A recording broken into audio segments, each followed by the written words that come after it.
ನಮ್ಮೂರಿನ ಆರಾಧ್ಯ ದೈವ ಶ್ರೀ ಮಂಗಳೇಶ್ವರ ದೇವಸ್ಥಾನ ಹತ್ರ ದೇವಸ್ಥಾನ ಹಿಸ್ಟ್ರಿ ಆಯಿತು, ಹಿನ್ನೆಲೆ ಯಾವ್ಯಾವ ಥರ ಇದೆ, ದೇವಸ್ಥಾನ ಹೇಗೆ ಬಂತು ಅದೆಲ್ಲ ಹಿಸ್ಟ್ರಿ ತಿಳ್ಕೊಳ್ಳೋಣ. ನಮ್ಮ ಸರ್ ಆದಂಥ ಶರಣಪ್ಪ ಸರಿಂದ ತಿಳ್ಕೊಳ್ಳೋಣ.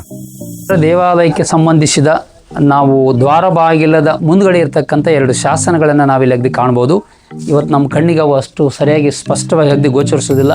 ಸುಮಾರು 7 ರಿಂದ 8 ಸಾಲುಗಳ ಈ ಹಳೆಗನ್ನಡದ ಶಾಸನ ಕ್ರಿಸ್ತ ಶಕ 1855ರಲ್ಲಿ ಈ ದ್ವಾರ ಬಾಗಿಲು ನಿರ್ಮಾಣ ಮಾಡಿದರು ಅನ್ನುವ ವಿಷಯವನ್ನು ಈ ಶಾಸನಗಳಲ್ಲಿ ನಮ್ಮ ಗ್ರಾಮದ ಹಿರಿಯರು ಏನಂತಂದ್ರೆ ಅಗ್ದಿ ಏನಪ್ಪ ಅಂತಂದ್ರೆ ಕೆತ್ತನೆ ಮಾಡಿದ್ದಾರೆ. ಅಲ್ಲಿರ್ತಕ್ಕಂಥ ಶ್ರೀ ಮಂಗಳೂರಿನ ಮಂಗಳೇಶ್ವರ ಯಾವ ವಾರ ಯಾವ ದಿನಾಂಕದಂದು ಈ ಮೂಲ ದ್ವಾರ ಬಾಗಿಲವನ್ನು ಕೆತ್ತನೆ ಮಾಡಲಾಯಿತು.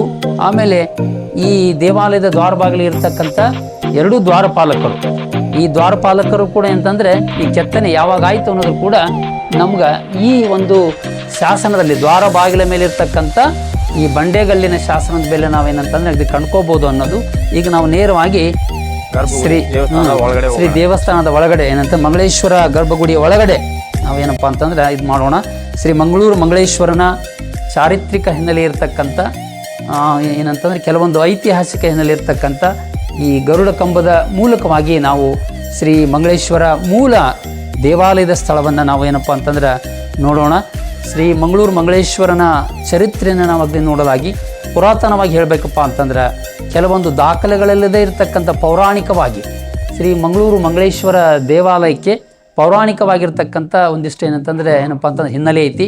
ಅಂಬಳಿ ಕಂಬಳಿ ಅಂತಕ್ಕಂಥ 2 ಗ್ರಾಮದ ದನಕಾಯ ಹುಡುಗರು ತಮ್ಮ ದಿನನಿತ್ಯದ ಆಕಳು ಮತ್ತು ಜಾನುವಾರುಗಳನ್ನು ಹೊಡ್ಕೊಂಡು ಈ ಪ್ರದೇಶಕ್ಕೆ ಸುಮಾರು 1750ರ ಹಿಂದೆ, ಸುಮಾರು 350 ವರ್ಷಗಳ ಹಿಂದೆ ಆ 2 ಗ್ರಾಮಗಳಿಂದ ದನಗಾಹಿಗಳು ಏನಪ್ಪ ಅಂತಂದ್ರೆ ಆಕಳು, ಹಸು, ಎತ್ತುಗಳನ್ನು ಹೊಡ್ಕೊಂಡು ಏನಂತಂದ್ರೆ ಈ ಭಾಗಕ್ಕೆ ಬರ್ತಾ ಇದ್ರು. ಅವರು ದಿನನಿತ್ಯ ಏನಪ್ಪ ಅಂದ್ರೆ ದನ ಮೇಯಿಸುವ ಕಾಯಕವನ್ನು ಮಾಡ್ತಾ ಇದ್ರು. ಇವತ್ತಿನ ಶ್ರೀ ಮಂಗಳೇಶ್ವರ ದೇವಸ್ಥಾನದ ಜಾಗ ಏನೈತಲ್ಲ, ಇಲ್ಲಿ ಒಂದು ದಟ್ಟವಾದ ಅರಣ್ಯ ಇತ್ತು. ಏನಪ್ಪ ಅಂತಂದರೆ ಅಪಾರವಾಗಿರ್ತಕ್ಕಂಥ ಇಲ್ಲಿ ಏನಂತಂದರೆ ಕಾನನ ಇತ್ತು. ಹೀಗಾಗಿ ಇಲ್ಲಿ ಮೂಲ ಜನವಸತಿ ಇದ್ದಿದ್ದಿಲ್ಲ. ಅವ್ರು ಏನಂತಂದರೆ ಆಕಳು ದನಗಳನ್ನು ಮೇಯಿಸುವಾಗ ಅದು ಪ್ರತಿನಿತ್ಯ ಕೆಲವೊಂದು ಇಲ್ಲಿ ಏನಂತಂದರೆ ಪವಾಡಗಳು ನಡೀತಿದ್ವು. ಒಂದು ಆಕಳು ಇವತ್ತಿನ ಶ್ರೀ ಮಂಗಳೇಶ್ವರನ ಮೂಲ ದೇವಸ್ಥಾನದ ಈಶ್ವರ ಮೂರ್ತಿ ಐತಲ್ಲ, ಆ ಜಾಗದಲ್ಲಿ ನಿಂತ್ಕೊಂಡು ಆಕಳು ಏನಪ್ಪ ಅಂತಂದರೆ ಅಲ್ಲಿ ಪ್ರತಿನಿತ್ಯ ಒಂದಿಷ್ಟು ಪವಾಡಗಳನ್ನು ಸೃಷ್ಟಿ ಮಾಡ್ತಾ ಇತ್ತು. ಆ ಮೂಲ ಮಂಗಳೇಶ್ವರ ದೇವಸ್ಥಾನದ ಏನಪ್ಪ ಅಂತಂದರೆ ಆ ಈಶ್ವರ ಮೂರ್ತಿ ಇರ್ತಕ್ಕಂಥ ಏನು ಸ್ಥಳ ಇದೆಯಲ್ಲ, ಆ ಸ್ಥಳದ ಸುತ್ತ ಆಕಳು ಏನಂತಂದರೆ ಪ್ರತಿನಿತ್ಯ ಸುತ್ತ ಆಗ್ತಾ ಇತ್ತು. ಹೀಗಾಗಿ ಅದು ಏನು ಕಾರಣ ಅಂತ ತಿಳ್ಕೊಂಡು ಆ ವಿಸ್ಮಯವನ್ನು ದನಗಾಯಿಗಳು ಏನಪ್ಪ ಅಂತಂದ್ರೆ ನೋಡ್ತಾ ಇದ್ರು. ಆ ನೋಡುವ ಸಂದರ್ಭದಲ್ಲಿ ಏನಪ್ಪ ಅಂತಂದ್ರೆ ಆ ಹುತ್ತಿನ ಕೆಳಗಡೆ ನಿಂತ್ಕೊಂಡು ಆಕಳು ಅಂತಂದರೆ ಅಲ್ಲಿ ಬಹಳ ಪ್ರಮುಖವಾಗಿರ್ತಕ್ಕಂಥ ಕೆಲವೊಂದು ತನ್ನ ಏನಪ್ಪ ಅಂತಂದರೆ ಮೊಲೆಗಳಿಂದ ಏನಂತಂದರೆ ಕ್ಷೀರವನ್ನು ಸುರಿಸುವುದನ್ನು, ಹಾಲನ್ನು ಸುರಿಸುವುದನ್ನು ಕಣ್ಣಾರೆ ಕಂಡಿರ್ತಕ್ಕಂಥ ದನಗಾಯಿಗಳು ಅಲ್ಲಿ ನಡೆದ ಆಶ್ಚರ್ಯವನ್ನು ಅಂಬಳಿ ಕಂಬಳಿ ಅಂತಕ್ಕಂಥ ಗ್ರಾಮಸ್ಥರಿಗೆ ಏನಪ್ಪ ಅಂತಂದರೆ ವಿಷಯವನ್ನು ಮುಟ್ಟಿಸ್ತಾರೆ. ಏನಪ್ಪ ಅಂದ್ರೆ ವಿಷಯ ಮುಟ್ಟಿಸಿದ ತಕ್ಷಣ ನೆಕ್ಸ್ಟ್ ಏನಂದ್ರೆ ಮರುದಿನವೇ ಸುಮಾರು ಏನಂದರೆ ಅಂಬಳಿ ಕಂಬಳಿಯ ಜನರು ಈ ಪ್ರದೇಶಕ್ಕೆ ಬಂದು ಅಲ್ಲಿ ನಡೆದಿದ್ದ ಪವಾಡವನ್ನು ತಾವು ಕಣ್ಣಾರೆ ಕಂಡು ಏನಂತಂದರೆ ಬಹಳಷ್ಟು ಏನಂದರೆ ಆಶ್ಚರ್ಯಚಕಿತರಾಗಿ ವಿಸ್ಮಯಗೊಂಡು ಆ ಮೂಲ ಸ್ಥಳವನ್ನು ಏನಪ್ಪ ಅಂತಂದ್ರೆ ಅಗೆದಾಗ ಆ ಮೂಲ ಸ್ಥಳದ ಕೆಳಗಡೆ ಈಶ್ವರನ ಮೂರ್ತಿ ಏನಂತಂದರೆ ಗೋಚರವಾಯಿತು. ನಿಜಕ್ಕೂ ಆ ಜನರಿಗೆ ತುಂಬ ಆಶ್ಚರ್ಯವಾಯಿತು. ಏನಪ್ಪ ಅಂತಂದರೆ ಆತನ ಮೂರ್ತಿಯನ್ನು ಅವರು ಮಂಗಳಕರ ದೇವರು, ಮಂಗಳ ದೇವರು, ಮಂಗಳ ಮಾಯಾದೇವರು ಅಂತಕ್ಕಂಥ ಹೆಸರಿನಿಂದ ಏನಂತಂದರೆ ಆರಾಧನೆ ಮಾಡಿದರು.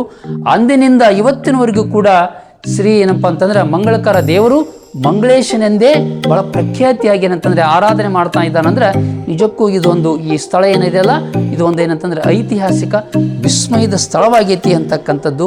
ಮತ್ತೊಂದು ಏನಂತಂದರೆ ಇತಿಹಾಸದ ಹಿನ್ನೆಲೆಗಳ ಪ್ರಕಾರವಾಗಿ ನಾವು ದಾಖಲೆಗಳನ್ನು ತೆಗೆದು ನೋಡಲಾಗಿ ಸುಮಾರು 6ನೇ ಶತಮಾನದಲ್ಲಿ ಬಾದಾಮಿ ಚಾಲುಕ್ಯರ ದೊರೆ ಇಮ್ಮಡಿ ಪುಲಿಕೇಶಿ ಚಿಕ್ಕಪ್ಪನಾಗಿರ್ತಕ್ಕಂಥ ಮಂಗಳೇಶ ಯುದ್ಧದ ಸಂದರ್ಭದಲ್ಲಿ ಕ್ರಿಸ್ತ ಶಕ 596-97 ಸಂದರ್ಭದಲ್ಲಿ ಯುದ್ಧಕ್ಕೆಂದು ಈ ಮಾರ್ಗದ ಕೊಪ್ಪಳ ದಾಟಿ ಕೊಟ್ಟೂರಿನ ಕಡೆಗೆ ಏನಂದ್ರೆ ಯುದ್ಧಕ್ಕೆ ಹೋಗಿರ್ತಾನೆ. ಯುದ್ಧದಲ್ಲಿ ದಿಗ್ವಿಜಯಿಯಾಗಿ ಏನಂತಂದ್ರೆ ವಾಪಸ್ ಬಾದಾಮಿಗೆ ಹೋಗುವಾಗ ಮಾರ್ಗ ಮಧ್ಯದಲ್ಲಿ ಈ ದೇವಸ್ಥಾನ ಶ್ರೀ ಮಂಗಳೇಶ್ವರನ ಮೂರ್ತಿ ಇರ್ತಕ್ಕಂಥ ಸ್ಥಳದಲ್ಲೇ ಆತನ ಸೈನಿಕರು ಮತ್ತು ಅವರೆಲ್ಲರೂ ಏನಂತಂದರೆ ಇಲ್ಲೇ ಒಂದೇನೆ ಅಂತ ಏನಪ್ಪ ಅಂತಂದ್ರೆ ಬಿಡಾರ ಹೂಡಿದ್ರು, ತಂಗಿದ್ರು ಅಂತಕ್ಕಂಥದ್ದು ಕಾರಣ. ಕ್ರಿಸ್ತ ಶಕ 596-97 ಸಂದರ್ಭದಲ್ಲಿ ಆ ಮಂಗಳೇಶ್ವರ ಯುದ್ಧದಲ್ಲಿ ದಿಗ್ವಿಜಯನಾಗಿ ಏನಪ್ಪ ಅಂದ್ರೆ ಶ್ರೀ ಮಂಗಳೇಶ ಅಂತಕ್ಕಂಥ ದೊರೆ ಬಾದಾಮಿ ಚಾಲುಕ್ಯರ ಇಮ್ಮಡಿ ಪುಲಿಕೇಶಿ ಚಿಕ್ಕಪ್ಪನಾಗಿರ್ತಕ್ಕಂಥ ಮಂಗಳೇಶ ಯುದ್ಧದಲ್ಲಿ ದಿಗ್ವಿಜಯಶಾಲಿಯಾಗಿ ಬಂದು ಅಕಸ್ಮಾತ್ ಆಗಿ ಕತ್ತಲಾಗಿದ್ದರ ಪ್ರತೀಕವಾಗಿ ಇದೇ ಸ್ಥಳದಲ್ಲಿ ಆತ ಏನಂತಂದರೆ ತಂಗಿಬಿಟ್ಟ. ಹೀಗಾಗಿ ಆತ ಮರುದಿನ ಬೆಳಗ್ಗೆ ಹೋಗುವಾಗ ಇಲ್ಲಿ ಏನಪ್ಪ ಅಂತಂದರೆ ಶೈವ ಧರ್ಮದ ಪ್ರತೀಕವಾಗಿರ್ತಕ್ಕಂಥ ಈಶ್ವರ ಲಿಂಗವನ್ನು ಪ್ರತಿಷ್ಠಾಪಿಸಿ ಅದನ್ನ ಆರಾಧನೆ ಮಾಡಿ ತನ್ನ ದಿಗ್ವಿಜಯದ ಪ್ರತೀಕವಾಗಿ ಇಲ್ಲೊಂದು ಈಶ್ವರ ಲಿಂಗ ಆಗಲಿ ಅಂತಕ್ಕಂಥ ನಿಲುವನ್ನು ಇಟ್ಟುಕೊಂಡು ಪೂಜಿಸಿ ಆ ಈಶ್ವರ ಮೂರ್ತಿಯನ್ನು ಸರಿಸುಮಾರು 1380 ವರ್ಷಗಳ ಹಿಂದೆನೇ ಬಾದಾಮಿ ಚಾಲುಕ್ಯರ ದೊರೆ ಇಮ್ಮಡಿ ಪುಲಿಕೇಶ ಚಿಕ್ಕಪ್ಪ ಮಂಗಳೇಶ ಅಂತಕ್ಕಂಥ ದೊರೆ ಏನಪ್ಪ ಅಂತಂದರೆ ಆ ಮೂರ್ತಿಯನ್ನು ಶೈವ ಧರ್ಮದ ಪ್ರತೀಕವಾಗಿರ್ತಕ್ಕಂಥ ಏನಂತಂದ್ರೆ ಆ ಮೂರ್ತಿಯನ್ನು ಅಂತಂದು ಪ್ರತಿಷ್ಠಾಪಿಸಿ ಅದಕ್ಕೆ ಮೊಟ್ಟ ಮೊದಲ ಬಾರಿಗೆ ಏನಂತಂದರೆ ಪೂಜೆ ಸಲ್ಲಿಸಿ ತನ್ನ ಸಾಮ್ರಾಜ್ಯವಾಗಿರ್ತಕ್ಕಂಥ ಬಾದಾಮಿ ಕಡೆಗೆ ಏನಂತಂದರೆ ನಡೆದ ಅನ್ನೋದು ಇವತ್ತು ಬಾದಾಮಿ ಶಾಸನದಲ್ಲಿ ಏನಂತಂದರೆ ಕೆಲವಿಷ್ಟು ದಾಖಲೆಗಳು ಏನಪ್ಪ ಅಂದ್ರೆ ನಮಗೆ ಏನಂತಂದರೆ ಸಿಗ್ತಾವು. ಆ ದೃಷ್ಟಿಯಲ್ಲಿ ಶ್ರೀ ಮಂಗಳೇಶ್ವರನ ಕುರಿತು ಇವತ್ತು ನಾವು ಪೌರಾಣಿಕವಾಗಿ, ಐತಿಹಾಸಿಕವಾಗಿ, ಚಾರಿತ್ರಿಕವಾಗಿ ಹಲವಾರು ರೀತಿಯ ಆಧಾರಗಳನ್ನು ನಾವೇನಪ್ಪ ಅಂತಂದರೆ ನೋಡ್ಬೋದು, ಕಂಡ್ಕೋಬೋದು. ನಿಜಕ್ಕೂ ಕೂಡ ಈ ಗ್ರಾಮ ಏನಪ್ಪ ಅಂದರೆ ಇನ್ನು ಕೆಲವೇ ದಿನಗಳಲ್ಲಿ ಕರ್ನಾಟಕದ ಇತಿಹಾಸದ ಪುಟಕ್ಕೆ ಸೇರುವುದರಲ್ಲಿ ಏನಂದರೆ ಸಂದೇಹನೇ ಇಲ್ಲ. ಅಷ್ಟು ಪ್ರಮುಖವಾಗಿರ್ತಕ್ಕಂಥ ದಾಖಲೆಗಳನ್ನು ತನ್ನೊಳಗೆ ಇಟ್ಕೊಂಡು ಬಹಳ ಪ್ರಮುಖವಾಗಿರ್ತಕ್ಕಂಥ ಸ್ಥಳೀಯ ಚಾರಿತ್ರಿಕ ಹಿನ್ನೆಲೆಯನ್ನು ಒಂದು ಆಧ್ಯಾತ್ಮಿಕವಾಗಿ, ಧಾರ್ಮಿಕವಾಗಿ ಇವತ್ತು ನಾಡಿಗೆ ನೀಡ್ತೈತಪ್ಪ ಅಂತಂದರೆ ನಿಜಕ್ಕೂ ಬಹಳ ಪ್ರಮುಖವಾಗಿರ್ತಕ್ಕಂಥ ಶಕ್ತಿಯ ಕೇಂದ್ರ ಈ ಮಂಗಳೂರಿನ ಆರಾಧ್ಯ ದೇವ, ಈ ಮಂಗಳೂರಿನ ಏನಪ್ಪ ಅಂತಂದ್ರೆ ಸರ್ವಶಕ್ತನಾಗಿರ್ತಕ್ಕಂಥ ಭಕ್ತರ ಪಾಲಿನ ಕಾಮಧೇನು ಶ್ರೀ ಮಂಗಳೇಶ್ವರ ಅಂತಕ್ಕಂಥ ಮಾತನ್ನು ನಾವು ಈ ಸಂದರ್ಭದಲ್ಲಿ ಹೇಳ್ಬೋದು.